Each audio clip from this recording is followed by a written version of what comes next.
Salut tout le monde, j'espère que vous allez bien. Nouvelle vidéo aujourd'hui. Aujourd'hui, j'ai envie de venir parler d'un sujet que je trouve tellement important en tant que femme, qui est comment développer des amitiés durables, comment se faire des nouveaux amis aussi.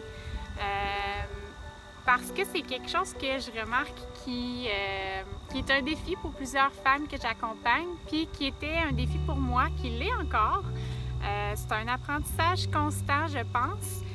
Mais aujourd'hui, en fait, j'ai juste envie, comme d'habitude, de vous partager un petit peu ce que j'ai appris dans le passé, les apprentissages que j'ai faits avec le temps, puis qu'est-ce qui m'a aidé, moi, à, tranquillement, pas vite, me former un nouveau cercle d'amis, me bâtir des nouvelles amitiés qui sont vraiment plus profondes, je sens, qui sont plus significatives pour moi. Voilà, c'est ce qu'on va parler aujourd'hui, donc en espérant que ça vous plaise comme sujet. Donc, premièrement, peut-être juste pour vous expliquer un petit peu, c'est quoi un peu que je remarque que la plupart de mes clientes vivent, ce que moi j'ai vécu aussi dans le passé. Ce que je remarque, c'est vraiment qu'il y a plusieurs femmes qui ont peut-être un sentiment un petit peu d'isolement, un sentiment de solitude. Il y a plusieurs femmes qui ont peut-être beaucoup de gens dans leur entourage, mais qui n'ont pas nécessairement développé d'amitié significative avec certaines personnes.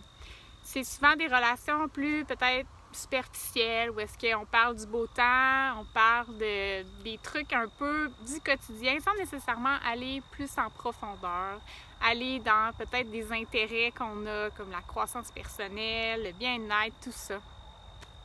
Puis c'est un peu ce sentiment-là, justement, d'être un peu déconnecté, de ne pas sentir cette proximité-là dans nos relations, puis d'avoir un peu, en anglais, de craver, d'avoir envie d'avoir plus de ces relations-là. Je sais que pour moi, c'était vraiment quelque chose qui me manquait dans le passé, d'avoir ces amis-là avec qui vraiment je sentais que je pouvais juste être 100% moi. Des amis qui m'aimaient à 100% dans qui j'étais, puis des amis avec qui je pouvais vraiment parler de n'importe quoi, de sujets qui me faisaient triper, comme la croissance personnelle, le bien-être, tout ça. Donc ça me manquait beaucoup, puis on dirait que je cherchais un peu à trouver ça avec mon chum, mais c'est pas nécessairement dans ses intérêts en ce moment, pas plus qu'il faut. En tout cas, un peu, ça commence à se développer, mais je pense que je misais beaucoup sur mon couple pour, en fait, combler tous mes besoins. Puis je pense que c'est un peu ça que plusieurs personnes vivent. On dirait qu'on mise beaucoup sur notre couple pour combler beaucoup de nos besoins, mais je pense qu'on se tire un petit peu dans le pied en faisant ça. Puis on perd un petit peu la magie du couple. Donc, voilà, c'est un peu ça. Puis, j'essaie de penser un petit peu. Ouais, c'est comme aussi, je pense qu'on vit dans un monde où est-ce que on est appelé peut-être plus à. Il y a beaucoup de gens qui déménagent, qui vont à l'université ailleurs, qui reviennent dans leur patelin ou qui changent de ville complètement. Donc, on est plusieurs. Moi, c'était mon cas, à vraiment se promener d'endroit en endroit, puis après, à chaque fois qu'on arrive à un nouvel endroit, il faut comme toujours recommencer à zéro. Donc, je pense que c'est quelque chose qu'on est plusieurs à vivre, de dire OK, comment je fais ça? Moi, tu sais, rencontrer des nouvelles personnes qui me ressemblent, avec qui je me sens bien. Comment je fais ça? Donc, c'est un peu ça que j'avais envie de venir regarder avec vous. Puis, il me semble qu'il y avait d'autres choses. C'est moi 2 secondes, je vais regarder mes notes. Ouais. Aussi, ce que je remarque, c'est aussi qu'il y a beaucoup de femmes que je rencontre qui, peut-être dans leur couple, ce qui arrive, c'est qu'ils vont côtoyer des amis de leur chum ou le contraire. Ce qui va faire en sorte, en fait, que on a l'impression qu'il faut absolument être amis avec ces gens-là, quand finalement peut-être on n'a pas nécessairement d'affinité, qu'on n'a pas nécessairement envie de développer une relation plus approfondie, qu'on ne se sent pas nécessairement à l'aise. Puis des fois, ce que je vois souvent, c'est que les femmes, ils vont comme se forcer à aller dans ces événements-là, à créer des amitiés, des liens, quand peut-être finalement, ils n'ont pas nécessairement envie au fond d'elles, mais ils se disent, ben j'ai pas le choix, si je veux qu'on ait comme un couple d'amis pour faire des activités ensemble, tout ça. Donc ça, c'est une autre chose que je remarque. Bref, ça c'est un petit peu ce que je remarque dans mes rencontres, ce que moi j'ai vécu aussi. Puis ce que j'ai envie de vous partager, c'est un petit peu les apprentissages que j'ai faits, puis qu'est-ce que j'ai peut-être fait plus comme erreur, si on veut, qui n'a pas fonctionné, puis qu'est-ce qui m'a aidé finalement à développer des amitiés plus durables, plus profondes, plus approfondies avec certaines personnes. Donc, une des erreurs que j'ai fait pendant longtemps, c'est que je mettais certaines personnes sur un piédestal. Donc, souvent, je regardais dans mon entourage, puis je voyais plein de femmes qui, on dirait que je les voyais comme meilleures que moi, plus hautes. Moi, on dirait que je me rabaissais, je me disais, ah, tu sais, ils ne voudront jamais être mon ami, ils sont bien plus... ils ont une vie bien plus palpitante, ou sont bien plus belles, ou, tu sais, peu importe, là, hein, je mettais un peu de n'importe quoi dans ce petit baluchon-là. Ouais, baluchon-là. Je sais pas c'était quoi cette analogie-là, mais bon, c'est ça.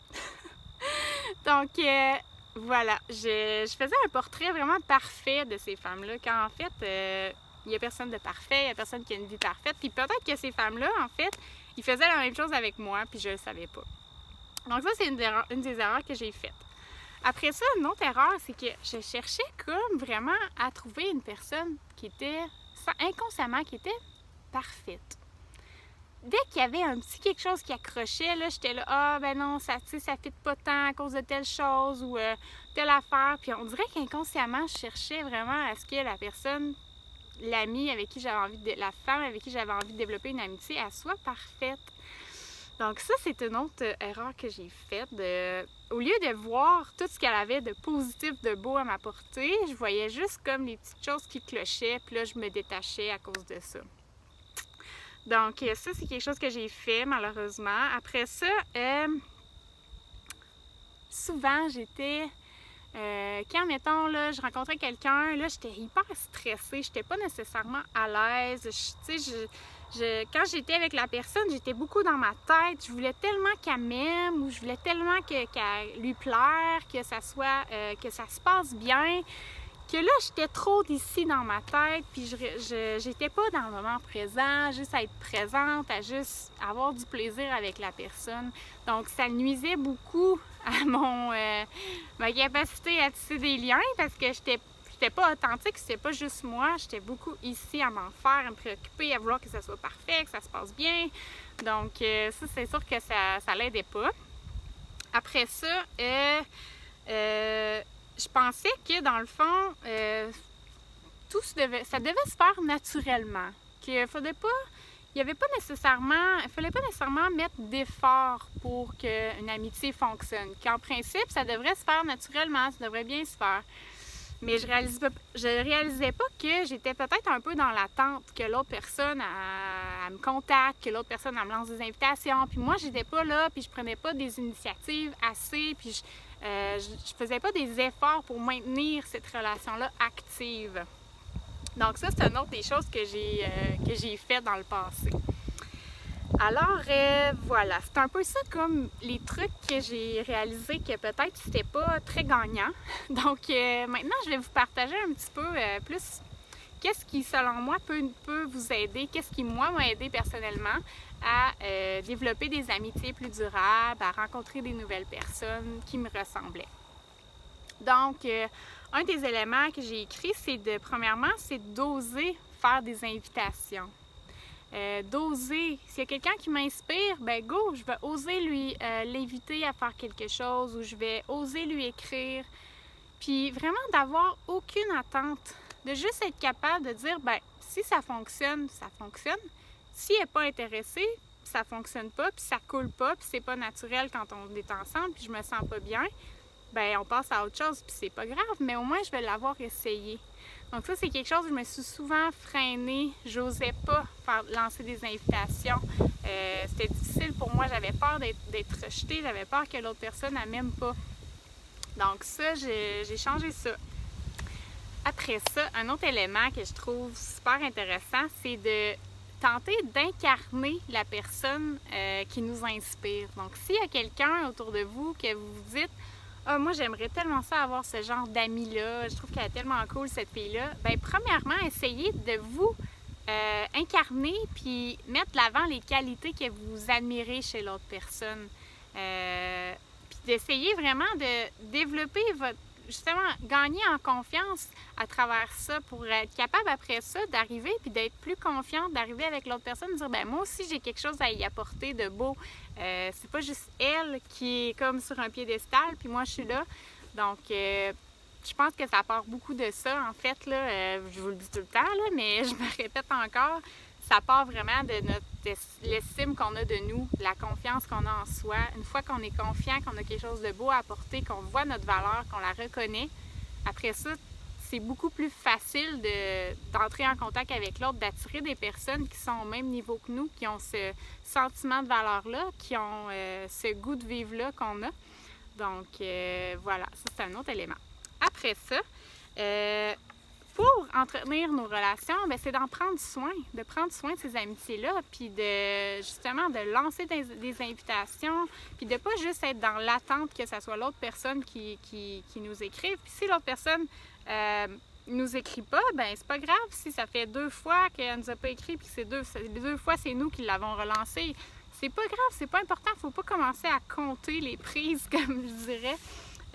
Puis plus, juste aimer, être là, puis donner, puis si éventuellement vous ressentez que c'est pas réciproque, là, que là, tu sais, c'est comme trop, que vous allez le voir, vous allez voir, là, c'est comme juste dans un sens, bien là, vous allez être capable de comme vous détacher de ça, mais vous allez le faire sans regret, parce que vous allez avoir aimé à 100%, vous allez avoir été là pour l'autre personne, puis vous allez avoir, voyons, je vais le dire, vous allez avoir donné le meilleur de vous. Puis dans ce temps-là, on peut pas avoir de regrets. Donc, c'est ça pour ça. Après ça, développer sa capacité à être dans le moment présent. Encore une fois, juste parce que quand on est en relation puis qu'on est juste dans notre tête à s'inquiéter de ce que l'autre personne pense ou à s'en faire avec ce qui s'est passé hier ou à être trop dans notre tête, on n'est pas là, présent, puis c'est pas un moment de qualité qu'on peut développer avec l'autre personne. Fait que souvent, ça va être difficile d'aller plus loin que juste dans nos problèmes ou juste dans ce qui nous préoccupe, puis d'aller au-delà de ça, puis de commencer à parler de nos passions, de nos projets, de toutes ces choses-là, quand on est juste dans ce qui va pas bien ou dans la pluie puis le beau temps, quand on n'est pas capable de juste être soi puis s'ouvrir à l'autre, c'est difficile. Donc, de développer sa capacité, comme je dis, à revenir dans le moment présent pour être 100% là avec l'autre personne. C'est comme ça qu'on va réussir à tisser des liens plus approfondis, je trouve. Donc, ça, c'est un autre élément. Après ça, je regarde mes notes, ça sera pas bien long. Laisser aller peut-être des personnes avec qui on connecte plus autant. Des personnes peut-être avec qui on se sent moins bien quand on est en leur présence. Tout simplement, de juste être à l'écoute de est-ce que je me sens bien, est-ce que ça m'élève quand je suis avec cette personne, est-ce que ça me donne de l'énergie quand j'ai fini avec elle, quand j'en repars, est-ce que je me sens énergisée ou ça m'a vidé d'énergie, puis de tranquillement, pas vite faire de la place dans notre vie pour des personnes peut-être plus alignées avec nous, puis malheureusement, laisser partir des personnes qui peut-être sont plus à la même place que nous, qui n'ont pas les mêmes intérêts que nous. Parce que si on reste accroché à cette personne-là, ça nous tire beaucoup d'énergie, puis on n'a plus d'énergie pour donner à des nouvelles personnes. Puis ça, ce que ça veut dire, c'est que ça se peut que vous ayez une période de votre vie où est-ce que vous vous retrouvez comme presque toute seule à comme avoir une période où est-ce que justement vous avez pas beaucoup de personnes autour de vous parce que justement vous avez à recréer des nouvelles amitiés, puis je l'ai vécu ça, puis je pense que c'est d'accepter que c'est ça, puis de pas s'en faire avec ça, c'est tout à fait normal. Quand on veut créer un changement dans notre vie, c'est sûr que ça peut apporter des bouleversements un petit peu, puis on peut se sentir un peu seul pendant un moment, Mais c'est comme ça, en créant de l'espace, qu'on peut par la suite aller de l'avant puis former des nouvelles amitiés, surtout si on prend soin de soi dans ce processus-là puis qu'on mise un peu sur nous pour croître en tant que personne pour après. Désolée, ça l'a coupé, encore une fois. Ouais, c'est ça, ce que je disais, c'est que surtout que si on prend soin de soi pendant ce temps-là où est-ce que peut-être on est plus seul, si on focus sur notre croissance, justement, bien après, quand on va être plus confiante, bien on va être prête à attirer les bonnes personnes à nous. Ensuite de ça, l'autre élément, c'est de se donner du temps.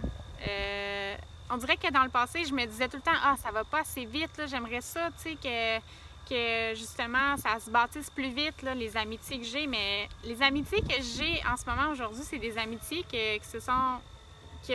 ont pris plusieurs mois, voire plusieurs années avant de se rendre où est-ce qu'elles sont aujourd'hui. Je pense qu'il ne faut pas forcer trop vite les choses non plus, puis se donner du temps pour bâtir ça. Donc ça, c'est un autre élément que j'avais marqué. Puis, miser sur la qualité et non la quantité. Je pense qu'on vit dans un monde avec Facebook où est-ce qu'on a l'impression qu'il faut avoir 1 million d'amis. C'est comme si la personne qui a 1000 amis et plus sur Facebook ou la personne qui a full d'amis sur Facebook, c'est comme s'il était plus haute. Mais en fait, non, tu sais, je pense qu'il faut miser sur... C'est bien correct, là, d'avoir... Si vous avez plein d'amis sur Facebook, c'est super, mais je veux dire, je pense qu'il faut pas s'en faire avec ça puis se dire « Ah, tu sais, elle a full d'amis, moi, j'ai pas d'amis. » Puis chercher à avoir plein d'amis. Non, tu sais, je pense que ça peut être bien correct. Tu sais, je sais que pour moi, c'est plus important d'avoir quelques amis, mais d'avoir des amis vraiment que je sens que je connecte à un niveau plus élevé. Bien, pas plus élevé, mais de manière plus approfondie avec elles que d'avoir plein d'amis avec qui je ne vais pas nécessairement en profondeur. Donc, c'est vraiment différent pour chaque personne. Je pense qu'il faut s'écouter là-dedans puis pas s'en faire si on n'a pas 1 million d'amis. Tu sais, j'entendais à un moment donné Brené Brown qui disait que si on a 5 amis, 5 bonnes amies, c'est comme on est vraiment choyé. Puis c'est là-dedans, on a 2 bonnes amies qu'on voit régulièrement. C'est comme jackpot, là. Puis je trouvais ça tellement beau, tu sais, c'est vrai. On n'a pas besoin d'avoir une tonne d'amis. Juste d'avoir quelques amis, puis justement, ça nous permet aussi, quand on en a moins, de vraiment bien en prendre soin, de bien s'occuper d'elles. Donc ça, c'était l'autre élément. Puis la dernière chose que j'avais envie de dire, c'était, je pense vraiment, comme je disais tantôt, que pour attirer des personnes, puis être capable d'aimer nos amis exactement comme elles sont, il faut d'abord être capable de s'aimer soi-même véritablement, puis s'aimer dans nos imperfections pour être capable d'aimer l'autre personne exactement comme elle est, inconditionnellement, même si des fois, elle va faire des choses qui vont peut-être nous faire de la peine ou que ce ne sera pas des comportements qui nous plaisent ou peu importe juste de se rappeler que tout le monde est humain, tout le monde fait des erreurs, personne n'est parfait. Puis quand on est capable d'avoir cette compassion-là envers soi, bien, on est capable de l'avoir envers les autres. C'est comme ça, je pense qu'on est capable de vraiment développer quelque chose de durable dans le temps. Alors voilà, c'était ça mes petits apprentissages que j'ai faits avec le temps qui m'ont aidé aujourd'hui justement à développer des amitiés plus approfondies avec, tu sais, honnêtement, je vous dirais, j'en ai 2 amis, 2 à 3 avec qui je sens que c'est vraiment plus approfondi, qu'on est vraiment, je peux être 100% moi-même, c'est simple. Ça coule, c'est réciproque. Puis, pour l'instant, ça me comble. Puis peut-être que dans le futur, je vais chercher à en développer d'autres. Puis, je veux dire, je cherche tout le temps, j'aime ça, tu sais, connaître des nouvelles personnes, tout ça. Mais moi, à la base, ce qui me manquait beaucoup, puis ça m'a pris plusieurs années avant de développer ça, c'était vraiment de connecter de manière plus approfondie avec quelques personnes. Puis ce que ça m'apporte, c'est que ça apporte du positif dans mon couple aussi, parce que je suis pas juste dépendante de mon chum. Si j'ai le goût de parler de croissance personnelle puis de bien-être, bien, j'en parle avec mes amis, puis ça me comble. Puis j'arrive le soir, puis j'ai pas besoin de mon chum pour combler ça. Fait que voilà. Donc c'est un peu ça, en espérant que ça vous a parlé. Encore une fois, tu sais, c'est vraiment de prendre ce qui vous parle puis de laisser aller ce qui vous parle pas. Puis, j'ai envie de vous entendre, vous aussi. Est-ce qu'il y a des choses que vous avez peut-être appris avec le temps qui vous ont permis de développer des amitiés plus durables? Qu'est-ce qui vous aide, vous, à rencontrer des nouvelles personnes, puis à justement peut-être bâtir un nouveau réseau qui vous ressemble plus. Donc, n'hésitez pas à écrire dans les commentaires, ça peut aider quelqu'un d'autre. Puis voilà, je vais regarder mes notes, voir si j'oublie quelque chose. Je crois pas. Donc, merci d'avoir été là tout le monde. On se revoit dans une prochaine publication. J'espère qu'il fait beau dans votre coin ici. C'est tellement beau, là. Je capote comment le soleil fait du bien. Oh, on est tellement chanceux. Donc, j'espère que c'est le cas pour vous aussi.